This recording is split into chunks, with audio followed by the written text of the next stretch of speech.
চট্টগ্রামের আগ্রাবাদ বাণিজ্যিক এলাকায় মাথায় কাফনের কাপড় বেঁধে বিক্ষোভ মিছিল করেছেন নিষিদ্ধ যুবলীগের নেতাকর্মীরা। আজকে আমরা জননেত্রী শেখ হাসিনার বিরুদ্ধে যত অবৈধ মামলা আছে, অবৈধ মামলা প্রত্যাহারের দাবি জানাচ্ছি এবং এই অবৈধ মামলাকে লাথি মেরে আমরা প্রত্যাখ্যান করছি। জয় বাংলা, আওয়ামী লীগের সাথে বিশেষ শর্তে আপোষ করছে BNP. Awami League BNP already একটা সমঝোতা হয়ে গিয়েছে, আপোষ হয়ে গিয়েছে এবং সেই আপোষের ফলাফল রাজনীতিতে দৃশ্যমান এবং এর মধ্য দিয়ে রাজনীতি 180 ডিগ্রি ঘুরে যাচ্ছে এবং রাজনীতির জন্য এটা চিন্তার এবং অশনি সংকেত। ডেফিনেটলি আওয়ামী লীগ কি আসলেই রাজনীতিতে ফিরতে চায়? সাম্প্রতিক সময়ে আওয়ামী লীগ নিয়ে বেশ নাড়াচাড়া হচ্ছে, অনেকেই স্বপ্ন দেখছেন এই আসলো নানা রকম কথা, যে শেখ হাসিনা ইতিমধ্যে কলকাতায় চলে আসছে। তবে আসার কথা হলো আওয়ামী লীগের রাজনীতির আকাশ থেকে কালো মেঘ সরে যাচ্ছে শিগগিরই। আর লুকোচুরি নয়, এবার প্রকাশ্যে রাজনীতির মাঠে নামবে আওয়ামী লীগ। মিছিল করবে, সমাবেশ করবে, জনগণের কাছে যাবে, ভোট চাইবে, নির্বাচনেও অংশ নেবে। আর আসসালামু আলাইকুম ও রহমতুল্লাহ। বিডি নিউজ বক্সের নতুন একটি নিউজে আপনাদেরকে স্বাগতম। প্রিয় দর্শক, বাংলাদেশে বর্তমানে ঘটে যাওয়া বেশ কিছু চলমান ঘটনাবলীর মধ্য থেকে কয়েকটি গুরুত্বপূর্ণ খবর নিয়ে আমি আপনাদের সামনে হাজির হয়েছি, যার কিছুটা অংশ বিশেষ আপনারা সংবাদ শিরোনাম হিসেবে ভিডিওর শুরুতেই দেখেছেন। দর্শক, ভিডিওর শুরুটা দেখেই কিন্তু আপনারা বুঝতে পেরেছেন আজকের এই ভিডিওটি কতটা গুরুত্বপূর্ণ হতে চলছে। তাই দূর দূরান্ত দেশ ও দেশের বাইরে যে যেখান থেকে এই ভিডিওটি দেখার জন্য অন করেছেন তাদেরকে একটিমাত্র অনুরোধ করব, ভিডিওটি না টেনে শুরু থেকে শেষ পর্যন্ত মনোযোগ সহকারে এই ভিডিওটি দেখতে থাকুন। তো দর্শক, আর বেশি দেরি না করে চলুন দেখে আসি আজকের সেই কাঙ্ক্ষিত ভিডিওগুলো। তবে তার আগে আপনাদের একটিমাত্র অনুরোধ করব, যারা এখনো পর্যন্ত আমাদের এই চ্যানেলটি সাবস্ক্রাইব করেননি, অবশ্যই চ্যানেলটি সাবস্ক্রাইব করে পাশে থাকা বেল আইকনটি বাজিয়ে দিন। আর যারা অলরেডি ইতিমধ্যে সাবস্ক্রাইব করে রেখেছেন তাদেরকে অসংখ্য ধন্যবাদ এবং আমাদের পক্ষ থেকে অভিনন্দন জানাচ্ছি। তো চলুন দর্শক, ভিডিওতে একটা লাইক দিয়ে ধারাবাহিকভাবে সবগুলো ভিডিওর আলোচনা পর্যায়ক্রমে আমরা এবারে দেখে আসি। চট্টগ্রামের আগ্রাবাদ বাণিজ্যিক এলাকায় মাথায় কাফনের কাপড় বেঁধে বিক্ষোভ মিছিল করেছেন নিষিদ্ধ যুবলীগের নেতাকর্মীরা। শুক্রবার সকালে আগ্রাবাদ এলাকায় বিদ্যুৎ ভবনের সামনে বাংলাদেশ আওয়ামী যুবলীগ চট্টগ্রাম মহানগরের ব্যানারে এই মিছিল করা হয়। মিছিল ও বিক্ষোভের ভিডিওটি সামাজিক যোগাযোগ মাধ্যমে ছড়িয়ে পড়া 58 সেকেন্ডের ভিডিওতে দেখা যায় মিছিল নিয়ে বন্দর এলাকা থেকে শেখ মুজিব সড়কে হয়ে আগ্রাবাদ মোড়ের দিকে যাচ্ছেন নেতাকর্মীরা। তাদের হাতে ব্যানারে হামে শিশু মৃত্যু, শিশু ধর্ষণের সঙ্গে জড়িত ব্যক্তিদের বিচার এবং বিদ্যুৎ গ্যাসের মূল্য বৃদ্ধির প্রতিবাদে বিক্ষোভ মিছিল লেখা ছিল। মিছিলটি বিদ্যুৎ ভবনের সামনে গেলে সেখানে জড়ো হয়ে স্লোগান দেন নেতাকর্মীরা। এদিকে নগর পুলিশের সহকারী কমিশনার আমিনুর রশিদ গণমাধ্যমকে বলেন, মিছিলের ভিডিও দেখে জড়িত ব্যক্তিদের গ্রেফতারের প্রক্রিয়া চলছে। এর আগে সোমবার সকালে নগরের জিএসসি মোড় এলাকায় ঝটিকা মিছিল বের করে নিষিদ্ধ ঘোষিত ছাত্রলীগ। এরপর নগরের বিভিন্ন থানা এলাকা থেকে কার্যক্রম নিষিদ্ধ আওয়ামী লীগ এবং এর বিভিন্ন সহযোগী সংগঠনের 70 জনকে গ্রেফতার করে পুলিশ। আওয়ামী লীগ কি আসলেই রাজনীতিতে ফিরতে চায়? সাম্প্রতিক সময়ে আওয়ামী লীগ নিয়ে বেশ নাড়াচাড়া হচ্ছে, অনেকেই স্বপ্ন দেখছেন এই আসলো নানা রকম কথা, যে শেখ হাসিনা ইতিমধ্যে কলকাতায় চলে আসছে, যে কোনো সময় চলে আসবে, কেউ ঠেকাতে পারবে না এবং এই ব্যাপারে নাকি সরকারের সাথে কথাবার্তা হয়ে গেছে। এখন আইনগতভাবে কয়েকটা ঘটনা ঘটছে, যেমন সেলিনা হায়াৎ আইভীর জামিন হয়েছে, তারা খুব উদ্দীপ্ত, সেখানে নেতাকর্মীরা দল বেঁধে দেখা করতে যাচ্ছে। তোফায়েল আহমেদের মারা যাওয়ার পর সেখানে তার জানাজায় প্রচুর মানুষ হয়েছে, ভোলায় বাধা বিপত্তি সত্ত্বেও সেখানে জানাজা হয়েছে এবং তার দাফন সম্পন্ন হয়েছে। তারপরে ইঞ্জিনিয়ার মোশাররফের চট্টগ্রামের তার দাফন হয়েছে। ঠাকুরগাঁয়ে একজন প্রবীণ নেতা, তার মৃত্যু হয়েছে, সেখানে আওয়ামী লীগের নেতা কর্মী সমর্থক হয়ে গেছে। খুব একটা বাধা বিপত্তি হয়নি, কিছুটা বিশৃঙ্খলা হয়েছে জয় বাংলা স্লোগান দেওয়ার কারণে। সেগুলি আওয়ামী লীগ ধ্বংস হইলো না হইলো সেটা বড় কথা না, ইনি নিচে বেঁচে থাকবেন আওয়ামী লীগের সভাপতির পদটা ধরে, এটাই হচ্ছে মূল টার্গেট। এবং আরো খেয়াল করেন যে শেখ হাসিনা এমন একটা আওয়ামী লীগের নেতা কর্মীদের মধ্যে আবহ তৈরি করছে যে শেখ হাসিনা আর আওয়ামী লীগ এক এবং অভিন্ন। অতীতে শেখ মুজিব, শেখ হাসিনা ছাড়াও আওয়ামী লীগ চলেছে জোড়া তাজউদ্দিনের নেতৃত্বে, আওয়ামী লীগের একেবারে মৃত আওয়ামী লীগকে জীবিত করা চারটিখানি কথা ছিল না, সেই কাজটা কিন্তু হয়েছে। কারণ আওয়ামী লীগের যেই আদর্শিক মানে ধারায় বহু মানুষ সম্পৃক্ত। যদি একটা মুক্ত নির্বাচন হইতো, সর্বশেষ নির্বাচনটা যদি পার্টিসিপেট করতে পারতো আওয়ামী লীগ, তখন বোঝা যেত তাদের পার্সেন্টেজটা কেমন। এখন বোঝা যাচ্ছে না। আর আগের হিসাব করে লাভ নেই, কারণ আগের হিসাব ছিল জাল জালিয়াতির নির্বাচন, ওই হিসাব হবে না। যদি সত্যিকার অর্থে আওয়ামী লীগ যতক্ষণ না পর্যন্ত নির্বাচনে অংশ না নেয়, ততক্ষণ পর্যন্ত বোঝা যাচ্ছে না যে আওয়ামী লীগের সমর্থন কতটা। তবে ধারণা করা যায় যে তাদের সমর্থন 25-30 ভাগ তো হবেই, 25-30 বা 35 ভাগ এখনো আছে। এইটা তো একটা বিশাল জনগোষ্ঠী। এই জনগোষ্ঠীকে তারা আওয়ামী লীগ এমন একটা ধারণা দিছে যে আওয়ামী লীগ শেখ হাসিনা ছাড়া আওয়ামী লীগ মৃত, এবং এটা দিয়ে আওয়ামী লীগের সর্বনাশটা করছে এই কারণে যে আওয়ামী লীগ স্বাধীনভাবে চলতে পারে, সংগঠিত হতে পারে, এই সুযোগটা শেখ হাসিনা তৈরি করছেন না। শেখ হাসিনা তিনি এবং তার আত্মীয় স্বজনের বাইরে অন্য কোনো কিছু চিন্তা করেন না। সেই কারণে দেখেন যে তার মানে দেশের এই যে একটা পরিবর্তন হলো, ব্যাপক একটা পরিবর্তন হলো, এই পরিবর্তনে আমির হোসেন আমু তাও সংস্কারবাদী নেতা ছিলেন, সেই কারণে তিনি ফেসে গেছেন। শেখ হাসিনার রোশান নাওলে ছিলেন, আর আওয়ামী লীগের নিরীহ নেতা কর্মীরা ফেসে গেছে। এছাড়া তার নিজের আত্মীয় স্বজনকে তিনি যাবার আগে তাদেরকে পার করে দিছে।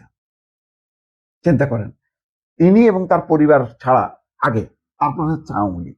এই অবস্থায় আসলে আওয়ামী লীগ ফিরে আসবে, এইরকম যার মানসিকতা, তিনি আওয়ামী লীগকে মুক্ত করে দেবেন এবং আওয়ামী লীগ বাংলাদেশের রাজনীতি করবেন, এটা শেখ হাসিনা চাই কিনা আমার যথেষ্ট সন্দেহ আছে। আওয়ামী লীগের সাথে বিশেষ শর্তে আপোষ করছে BNP. Awami League BNP already একটা সমঝোতা হয়ে গিয়েছে, আপোষ হয়ে গিয়েছে, এবং সে আপোষের ফলাফল রাজনীতিতে দৃশ্যমান।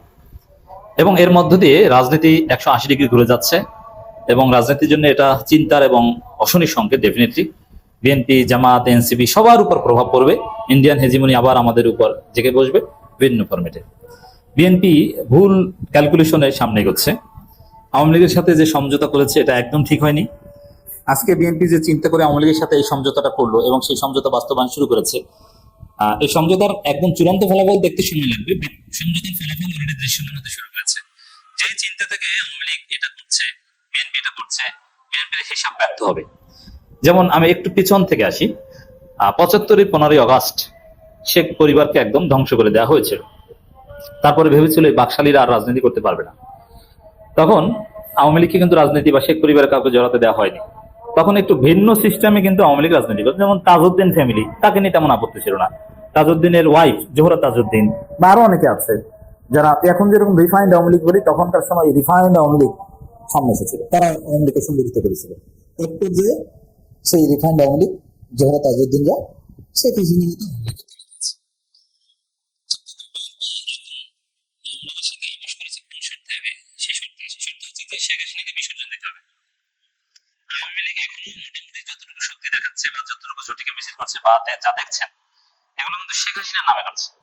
এমনকি তোফায়েল আহমেদের জানাজা থেকে শুরু করে যেখানেই আপনি যান না কেন, সব জায়গায় আওয়ামী লীগ শেখ হাসিনার নামেই স্লোগান দিচ্ছে। এবং শেখ হাসিনাকে আওয়ামী লীগের অনেকে প্রস্তাব দিয়েছিল যে আপনি নেতৃত্ব ছেড়ে দেন, আপনাকে দেওয়ার হবে না, আপনি যেভাবে গণহত্যার দায়ে অভিযুক্ত হয়েছেন, ফাঁসির আসামি, তাতে এই আওয়ামী লীগের কোনো ভবিষ্যৎ নাই, বরং আপনি এখান থেকে সরে যান, আমরা নতুন প্রজন্ম, নতুন একটা আওয়ামী লীগ নিয়ে শেখ মুজিবের চেতনায় রাজনীতি করি, মুক্তিযুদ্ধের চেতনায় রাজনীতি করি। কিন্তু শেখ হাসিনা বলেছেন যে না, আওয়ামী লীগ মানে শেখ হাসিনা, শেখ হাসিনাকে বাদ দিয়ে বিএনপি এই জায়গায় আওয়ামী লীগের একটা অংশের সাথে আপোষ করছে যে না, তোমরা শেখ হাসিনাকে বিসর্জন দিবা। শেখ হাসিনাকে দেশে আনা বা রাজনীতিতে প্রাসঙ্গিক করা, তার বক্তব্য প্রচার করা বা তার নাম নেই এটা বলা যায় না, বরং তাকে তোমরা সাইড লাইনে পাঠিয়ে দিয়ে তাকে বাদ দিয়ে তোমরা রাজনীতি করবো। রাজি? যদি রাজি থাকো তাহলে অ্যাক্টিভও আসো, রিফাইন্ড আওয়ামী লীগ করে। যারা করতে চাও তারা মুক্তি পাবা। এখন স্বাভাবিক, আওয়ামী লীগ তো আওয়ামী লীগ জানেন যে অনেকে রাজি হতে চায় না, তারা মরলেও শেখ হাসিনা, বাঁচলেও শেখ হাসিনা, কিন্তু কেউ কেউ রাজি হচ্ছে। যেমন ডাক্তার সেলিম হায়াত আইবি, এমনিতেই কনভেনশনাল আওয়ামী লীগের সাথে তার অনেক দূরত্ব ছিল সেলিম ওসমানদের সাথে, সেই জায়গায় শামীম ওসমানদের সাথে, সেই জায়গায় ওইরকম বড় পদ পদবিও আইবির ছিল না। হ্যাঁ, মেয়র হয়েছেন, অনেক নেগোসিয়েশন করে নারায়ণগঞ্জ সিটি কর্পোরেশন মেয়র পদটা তিনি নিয়েছিলেন, তারপর তাও শামীম ওসমানদের মাধ্যমে ইরিটেশনের শিকার হতেন। কিন্তু এই কারণে আবার সেলিনা হায়াত আইভীর একটা পারিবারিক ঐতিহ্য আছে, ব্যক্তিগত যোগ্যতাও আছে, জাতীয় ইমেজ আছে, তার ভক্ত বলয়ও আছে, ত্যাগী, সব ঠিক আছে, যোগ্য। তো সেলিনা হায়াত আইভী তিনি রাজি হয়েছে যে ঠিক আছে, শেখ হাসিনাকে মুক্ত করে শেখ হাসিনাকে বিসর্জন দিয়ে আমরা একটা রিফাইন্ড আওয়ামী লীগ করবো, আমাকে বাবা জামিন দেন।